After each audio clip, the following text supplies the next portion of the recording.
21st Precinct, Sergeant Waters. All right, get on over to 2nd Avenue. The third alarm on that fire just hit. Sergeant Tierney's on the job there. He'll put you to work on traffic. Yeah, that's right. You are in the muster room at the 21st Precinct, the nerve center. A call is coming through. You will follow the action taken pursuant to that call from this minute until the final report is written in the 124 room at the 21st Precinct. Okay, you're gone. Ring in when you get back on your post. Yeah. All right. 21st Precinct. It's just lines on a map of the city of New York. Most of the 173,000 people wedged into the 9/10 of a square mile between 5th Avenue and the East River wouldn't know if you asked them that they lived or worked in the 21st. Whether they know it or not, the security of their homes, their persons, and their property is the job of the men of the 21st Precinct. The 21st, 160 patrolmen, 11 sergeants, and 4 lieutenants, of whom I'm the boss. My name is Kennelly, Frank Kennelly. I'm captain in command of the 21st. I was working my day tour, 8 a.m. to 6 p.m. It was raining hard when I came on the job, and the 63 men who would patrol the precinct on foot and in sector cars for the next 8 hours turned out wearing rubber coats, boots, and cap covers. At 10 minutes after 9, Lieutenant Gorman, the desk officer, rang into my office and informed me of a 2-alarm fire in a loft building on 2nd Avenue. By the time a car came by the station house to take me to the scene of the fire, the 3rd alarm had hit. The teeming rain added to our difficulties, and it had not stopped until about the time the fire was out at 11:14. I returned to the station house to finish the paperwork and begin a required inspection of departmental equipment. My calendar showed that I was scheduled to give a talk on safety to the student body of Julia Richmond High School at 1:30 p.m. So at noon, I changed to civilian clothes and took my rain-soaked uniform trousers under my arm. It was my intention to leave them to be pressed while I went for my meal in a restaurant a few doors from the tailor shop on 3rd Avenue, operated by Philip Parazzoni.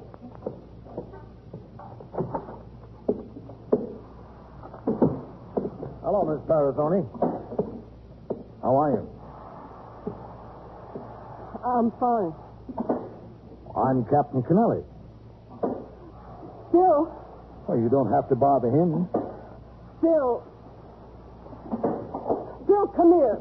Well, Mrs. Parazzoni, Hello, Captain. Oh, Phil, how are you? Phil. Rose, you better get to 211 and pick up the work. Oh, all right. Yeah, the night doorman's uniform and the elevator operator's uniform from the super. 211. Yeah, 211. All right. I'll get them. Yeah, only press if they want them back by 5 o'clock, huh? Only press. Wives in the business. Yeah. Sometimes they ruin more customers than they're worth. Yeah, Captain Peg. I got them soaked this morning, Phil. I'm giving a talk to some high school students at 1:30 this afternoon. I wondered if I could get them pressed. Oh, sure. They're not too wet, are they? No, don't worry about it. I'll take care of it. I'm going to have lunch down the block. Could I pick them up in about half an hour? Well, I'll deliver them to the station house if you want. No, that's all right. I'll pick them up. Yeah, okay. Thanks a lot, Phil. Oh, Captain? Yeah? Could I ask you something? Oh, sure. What is it, Phil? Look, Captain. Yeah? I'm sorry how Rose acted. Yeah, what happened? You two have a fight?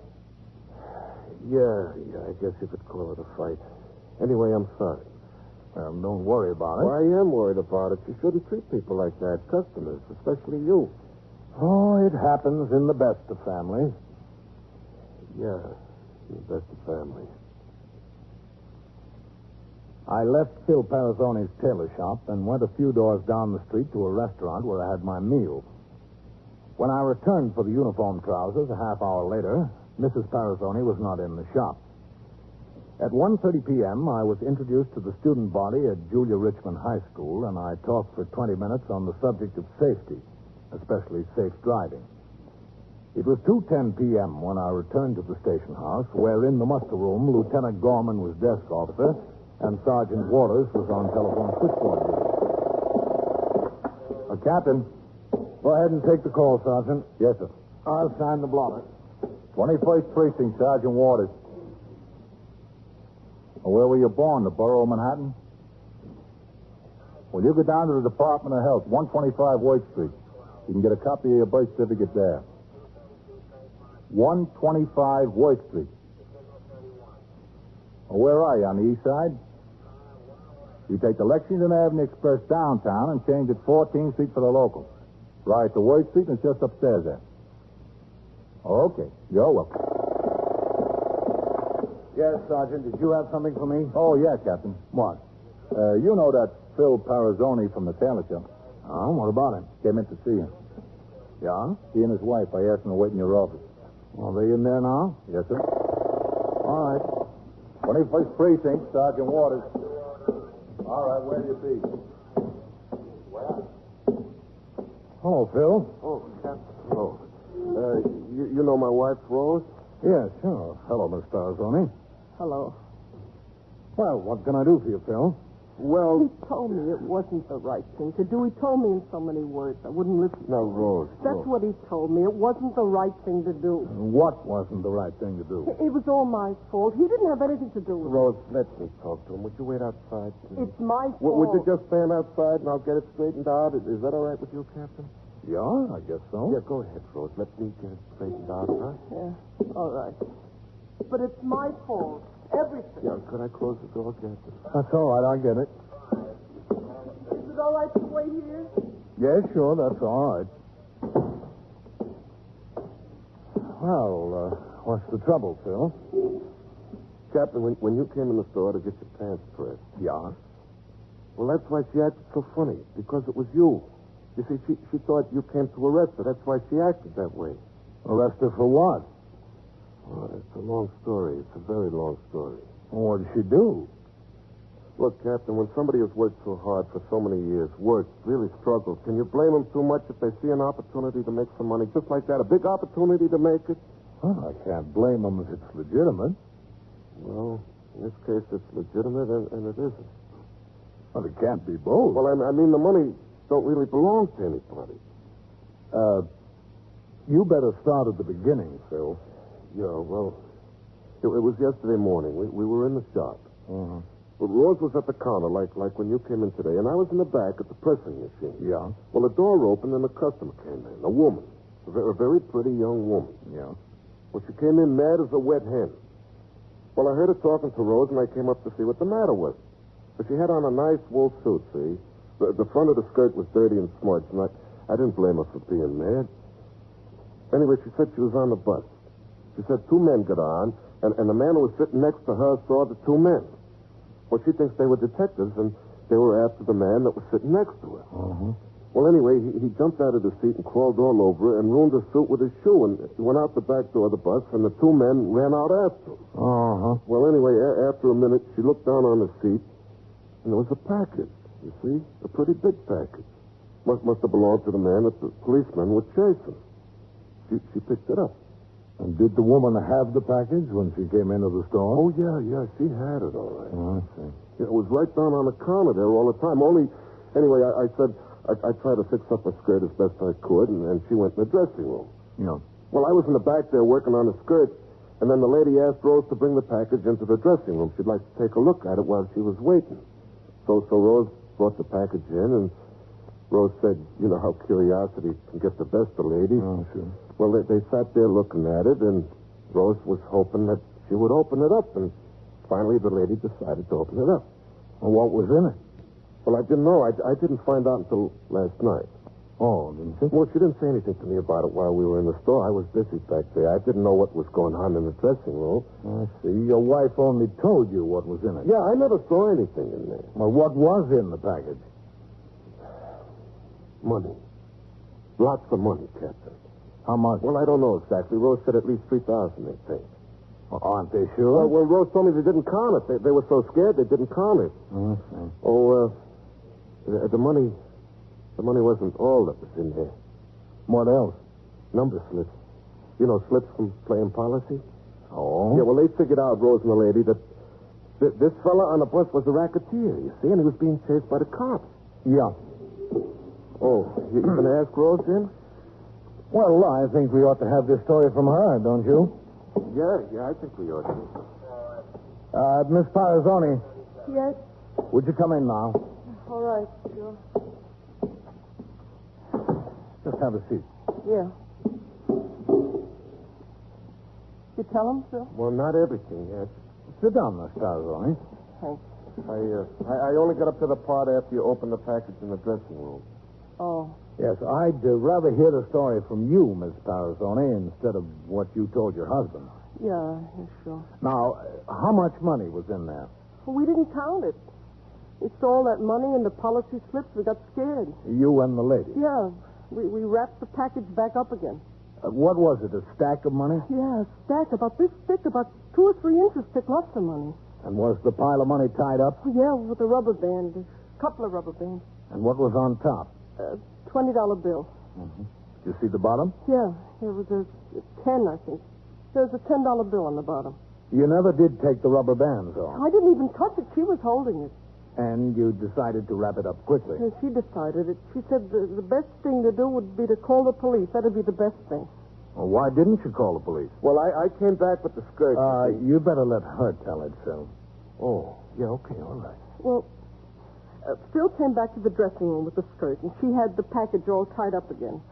I took her out front of where the telephone was, and she walked over toward it, and she picked up the telephone. All of a sudden, she hung up.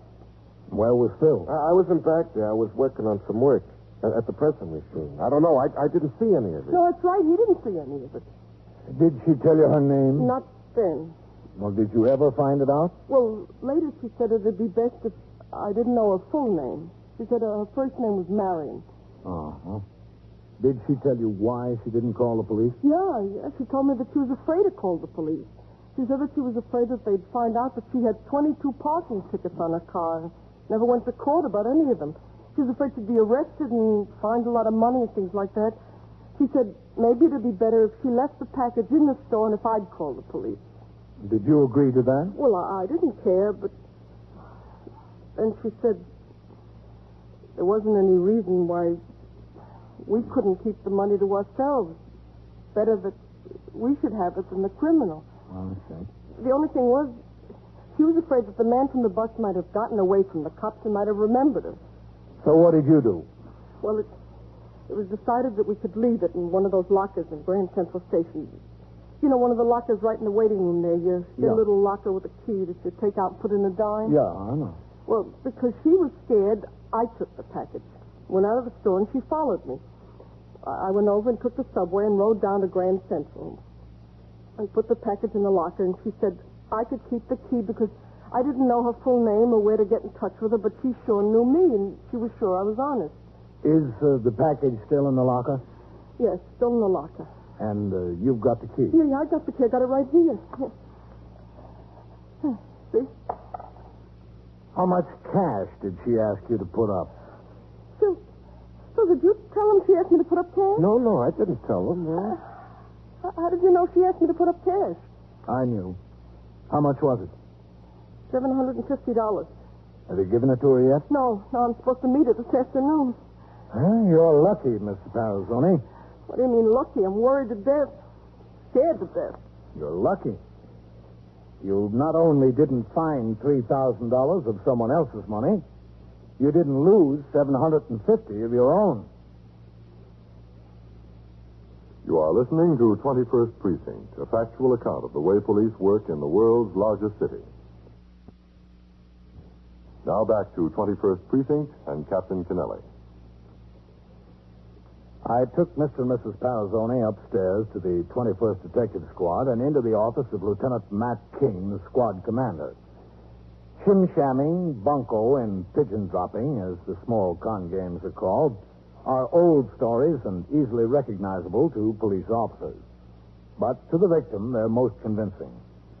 This is especially true because in many there is a blinding streak of larceny exceeded only by that in the con artist. These confidence rackets are invariably based upon the victim's desire to get something for nothing, something that belongs to somebody else. To the police officer, the gullibility of people is amazing. It's incredible how many in the city of New York fall victim to these same old small con games year in and year out.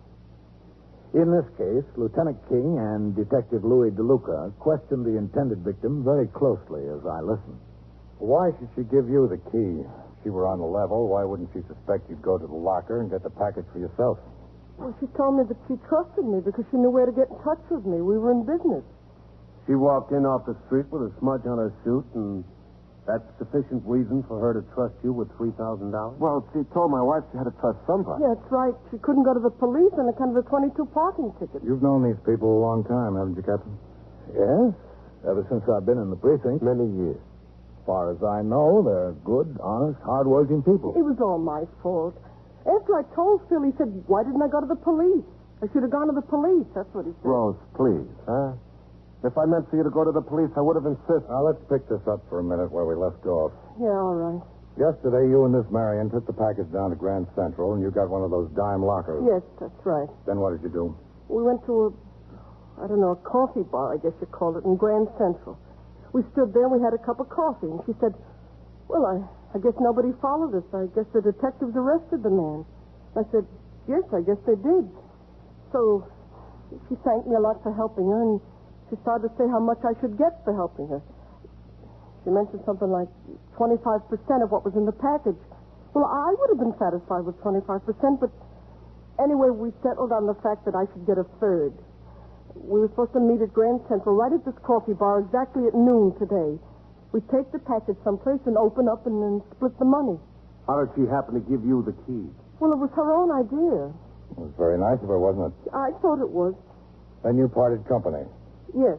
What time did you get back to the store? It was about an hour after I left. Your husband asked you where you'd been? Well, yeah, I asked her. She told me she had to go out with the lady to help her out. I asked her why she had to help out a stranger like that. She said she just did. She had to, that's all. You accepted that answer? Well, I couldn't do nothing except accept it. What else could I do? When did you tell him about the money? Last night after dinner. I just couldn't keep it in me anymore. I told her about the package and about everything that was in it and how we went to Grand Central, how we put it in the locker, and how she was going to meet me there tomorrow and I was going to get 1/3. Your husband told you to go to the police, didn't he? Yes, he told me. Yeah, I told her, but with no enthusiasm. With no enthusiasm But whatsoever. at least you told me. And you were intending to meet her at Grand Central Station at noon today and open up the package? Yes, that's right. Well, it was about noon that I came to your store. You were still there. Yes, I know I was there. I got a call from her on the telephone at 9:30 this morning. That's Marion? Yes, Marion. She said she was in awful trouble. She said she got home the night before, went to bed, and when she woke up in the morning, there was a policeman there. A policeman. Phone almost fell out of my hand. She said the policeman came to arrest her on account of the 22 traffic tickets that she didn't show up in court for. She said the policeman took her down to the magistrate's court, and she was sitting there just waiting for her trial. So she said she couldn't meet me this noon, but that I ought to go down and put another dime in the locker at Grand Central Station. I told her I'd do that. She made me promise to be sure not to open the package because we'd have to count the money together. And I told her I wouldn't, but I just put the dime in. Did you go down to Grand Central? Yeah, I went down there and I went out of the store when the captain was in there. You remember that captain that I left? Yes, I remember. I'm so nervous I didn't know what to do. I thought you came to get me, that's when I saw it, but when I found out you didn't, I went over and got the subway and went down to Grand Central and put another dime in the locker. Did you look inside to see if the package was still there? Yeah, I opened up the locker. I looked inside to see it was still in there, the package. Then you went back to the store? Yes. What time was that? Well, it must have been about 1:45 that I got back. What time did you hear from Marion again? About 1 o'clock she called. What'd she say this time? Well, she told me she'd been up before the judge. She said the judge was very mad at her for ignoring the 22 traffic tickets, and he fined her $750. $750. She had to have the money right away. She'd go to jail. She had to pay the fine by 4 o'clock that afternoon. She said she didn't know what she was going to do. The judge wouldn't let her leave the building, but he let her go out in the hall and use the pay telephone so she could call some friends. And if she didn't have it by 4 o'clock that afternoon, she'd go to jail. What'd you say to her? Well, I told her she had all that money in Grand Central Station there. I said she ought to be able to use that. But she said no, she didn't want to do that. She didn't want to take the chance on opening up the package. Not down there because there are all kinds of cops around and everything. There's always all kinds of cops in the courthouse. Did you have any suggestions, Dolphin? Yeah, I told her I could open it up and throw the policy slips away. I could go to the ladies' room in Grand Central Station and throw them in the wastebasket or something like that and just bring the money down. She said, no, that wouldn't be any good because we'd have to count the money together and each take our share so there wouldn't be any suspicion on either side. That seems fair, doesn't it? Yeah, but I knew she was in such trouble and she had to pay the $750 fine. Did she have any suggestions? Yes, she had a suggestion. She wanted to know if I had $750, if I could get it. And I said, yes, I could go to the savings account. And she said, please, wouldn't I do her a favor and draw out the money so she could pay the fine? And after she paid the fine, we'd go up to Grand Central and get the package, and we'd split it right away, and I'd get my $750 back. And she'd give me half of the rest instead of only a third. Did you agree to do that? Well, finally, I told her, all right, I would. And I told her that I'd meet her with the $750. Where was that? In the courthouse, down on Center Street. Where in the courthouse? On the second floor, right by the pay telephones there. She said that the judge had given her permission to go out and stand by the telephones to wait for calls and to make calls, but she had to be back inside the court and pay off the fine by 4 o'clock. And what time are you going to meet her? At 3:45. Well, you ought to be thankful that you decided to bring the whole thing to me. You'd have given her the $750 and never seen her again. Yeah, but the package, I had the key to the locker. The package is in there. Yes, you'd have gotten back 30 of your $750. 20 on top and a 10 on the bottom. Oh, but it looked like money to me. It always does. What made you decide to come see me? Oh, that was Phil's idea. No, Rose. You decided it yourself. No, it's not true. It was his idea. See, he keeps the bank book in the drawer of the sewing machine. He was putting a new lining in a coat, and he wouldn't get away from it. Finally, he stood up to get something. I got the bank book. He saw me. So he asked me what happened. I told him. He says, no, I can't go to the bank and get the money. But I told him I promised. He said, I don't care what you promised. But she decided to come here herself. She decided. He told me. So I decided. What do you think, Lieutenant? Think I ought to go down to Grand Central and pick up that package? What time is it now? 3:15. I think you ought to leave it there, at least until we're sure that this Marion is down at the courthouse. It's just as liable to be standing in Grand Central watching that locker. If she sees a police officer or Rose go get the package, she's not going to show up at the courthouse. If it stays there in the locker, then she's sure the deal is on. Is it on? What should I do? You don't have to worry about that, Miss Parazoni. You just do what we tell you.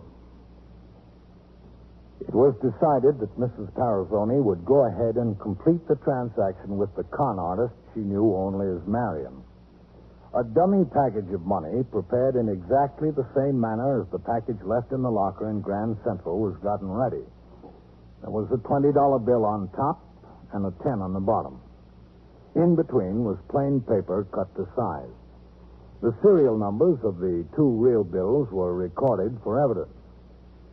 Detective DeLuca was instructed to see that Mrs. Parazoni waited until the exact time of the appointment, entered the building, and took the elevator to the second floor. Lieutenant King and I went into the lobby of the building and met two detectives of the 5th Squad. The four of us took the elevator to the second floor. It was hardly necessary to make ourselves inconspicuous in the corridor. The place, as always on court days, was jammed with police officers, defendants, witnesses, complainants, bail bondsmen, and attorneys waiting for their cases to be called in the various courts. The two detectives from the 5th Squad were planted near the elevators. Lieutenant King and I walked to a place in the corridor close to the telephone booth, and there we waited.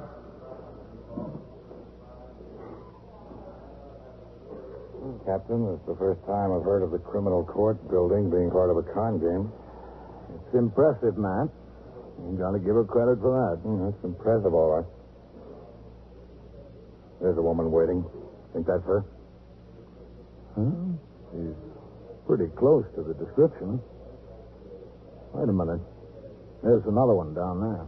Where? At the drinking fountain. Oh, yeah. Lots of them, Captain. No, I guess we'll just have to wait and see. Guess so. How's the time? She's due up here now. How about moving across there where we can see the elevators? Yes, sir, okay.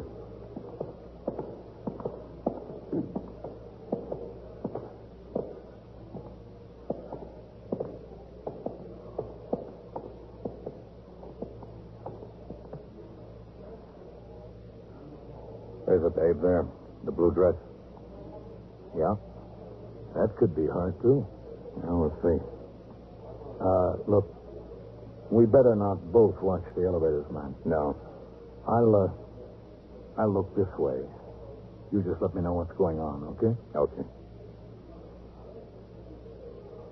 There's another one that could be the gal. The description fits half the women in New York. Yeah. There's Miss Parazoni coming off the elevator. She's starting to look around. Does she see her? Not yet. Which way is she looking? This way. Here she comes. She stopped. You think Marion showed? Yes, sir, she showed. Miss Parazoni is walking over to her. The one in the blue dress. I'd better keep looking this way. Yes, sir. She's greeted her. They're making the change. Mrs. Parazoni is giving her the package. She's got it. All right, let's go. Good looking, all right. You, think that'll help her? Yeah, so far. Don't know how much good it'll do from now on. Now, where will I wait for you? All right, we're police officers. I'll take that package. What package? When you've got there, I'll have it, please. Did you bring them? Why'd you bring them? Because you were cheating me. Give me the package. You want to tear your eyes out right out of your head. Let me go. All right, doctor, come on. I'm a Cut it out. murderer. All right, hold still there. I'll kill her.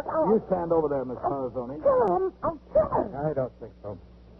No, I don't think so either, but let her believe it. What you do, open up the package in Grand Central? No, it's still there. What made her ring in the law? You picked the wrong mark. Her? She was a cinch. Yeah, but you didn't count on one thing. She's got a streak of honesty.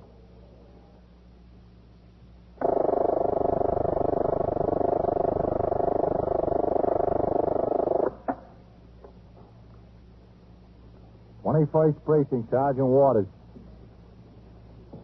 Yeah, that's right. Those are policemen working over there.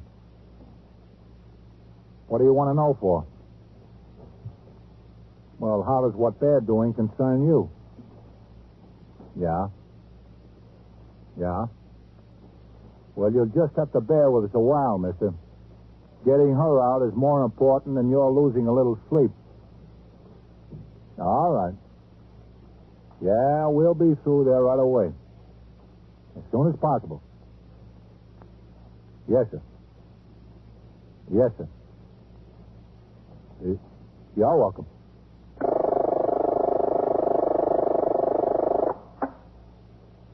And so it goes. Around the clock, through the week, every day, every year. A police precinct in the city of New York is a flesh and blood merry-go-round. Anyone can catch the brass ring, or the brass ring can catch anyone. 21st Precinct, a factual account of the way the police work in the world's largest city, is presented with the official cooperation of the Patrolmen's Benevolent Association, an organization of more than 20,000 members of the Police Department, City of New York. Everett Sloan in the role of Captain Kennelly, Ken Lynch as Lieutenant King, Harold Stone as Sergeant Waters. Featured in tonight's cast were Bryna Rayburn, Joan Allison, Larry Haynes, and Bill Quinn. Written and directed by Stanley Niss. Produced for CBS Radio by John Ives. Art Hannes speaking.